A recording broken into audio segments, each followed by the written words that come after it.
దొంగలు పోలీసులు ఆ పోలీస్ స్టేషన్లో ఉన్న ఆ ఒకరిద్దరు పోలీసుల వల్లనే ఈ పరిస్థితి ఎదురైంది. వాళ్ళ మీద కూడా కేసులు పెట్టాలా. ఇప్పుడు తేల్చాలా 20 లక్షలు తీసుకున్నారా లేదా అన్నది లెక్క తేల్చాలా. ఎంత అన్యాయం అసలు ఇది.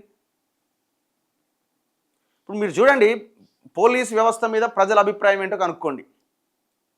అందరు పోలీసులు అట్లేం లేరు పాపం. వాళ్ళు కూడా కష్టపడి ప్రజలకు న్యాయం చేయాలి అనుకునే వాళ్ళు కూడా ఉన్నారు కొంతమంది. కానీ ఇట్లాంటి వాళ్ళ వల్ల మొత్తం వ్యవస్థకే చెడ్డ పేరు వస్తుంది. మీరు ఈ పోలీస్ వ్యవస్థ మీద ప్రజల అభిప్రాయం ఏంటో ప్రజల్లోకి వెళ్ళి అడుగుదాం. ఏమంటారు? ఎస్ అంటారా, నో అంటారా, పాజిటివ్గా చెప్తారా, నెగిటివ్గా చెప్తారా? దుమ్మెత్తి పోస్తారు జనం. మరి ఎందుకు ఇట్లా తయారైంది? ఎందుకు తయారైందని ప్రభుత్వాలు అట్లా తయారైనాయి. సో గవర్నమెంట్లో ఉన్న లీడర్లు పోలీసులని వాళ్ళకు అనుకూలంగా వాళ్ళు చెప్పినట్టు చేయడానికే వాడుకుంటున్నారు. ఇప్పుడు ఇవాళ ఎస్ఐ రిక్రూట్మెంట్ ఉందనుకోండి. ఒక నియోజకవర్గం, ఒక మండలంలో ఒక ఎస్ఐని అపాయింట్ చేయాలి. ఎట్లా అపాయింట్ అవుతాడు ఆయన? స్థానిక ఎమ్మెల్యే ఎవరినైతే కోరుకుంటాడో ఆయన మాత్రమే అక్కడికి వస్తాడు, రాగలుగుతాడు. లేకపోతే అవకాశమే లేదు.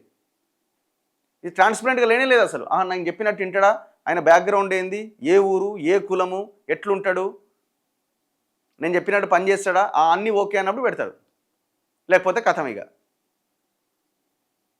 మళ్ళీ ఆయన అపాయింట్మెంట్ అయిపోగానే, ఆ అపాయింట్మెంట్ లెటర్ రాగానే మళ్ళీ పోయి ఆ లెటర్ పట్టుకొని మళ్ళీ ఆ ఎమ్మెల్యే దగ్గరికి పోవాలి. సార్ వచ్చిన సార్, మీరేం చెప్తే అదే చేస్తా సార్ అని మళ్ళీ ఎమ్మెల్యే దగ్గరికి పోయి మళ్ళీ భజన చేయాలి. ఈ ఎమ్మెల్యే తెల్లారు ఫోన్ చేసి కానీ లోపలి స్టేషన్లో వేసి 4 దన్ను, వాడు నా మాట వింటలేడంటే తన్నాలి. వాడిని ఎత్తుకపోయి 4 రోజులు దాచిపెట్టంటే దాచిపెట్టాలి. ఏదంటే వాని మీద పోక్సో కేసు అయింది, మావోడ ఎట్ట పెడతావే కేసు అంటే ఓకే సార్ పెట్టాను, అయిపోయా. ఏ మండలంలో చూడు దాదాపుగా చాలా వాటిలో ఇదే పరిస్థితి ఉన్నది. ఏ పోలీస్ స్టేషన్లో చూడు. ఫస్ట్ మీరు మార్చాల్సింది ఏంటంటే ఈ అపాయింట్మెంట్స్, ఈ రిక్రూట్మెంట్ అంతా దీంట్లో ట్రాన్స్పరెన్సీ రావాలా. అది రానంతకాలం ఇట్లనే ఉంటుంది. ఇప్పుడు ఇక్కడ కూడా చూడండి, ఎవడో లీడర్ కాపాడినట వాడిని. మరి ఎవడో ఆ దొంగ లీడర్ మొన్న ఎమ్మెల్యే వస్తే ఉరికిచ్చిరాడ, ఎందుకు వచ్చినావని.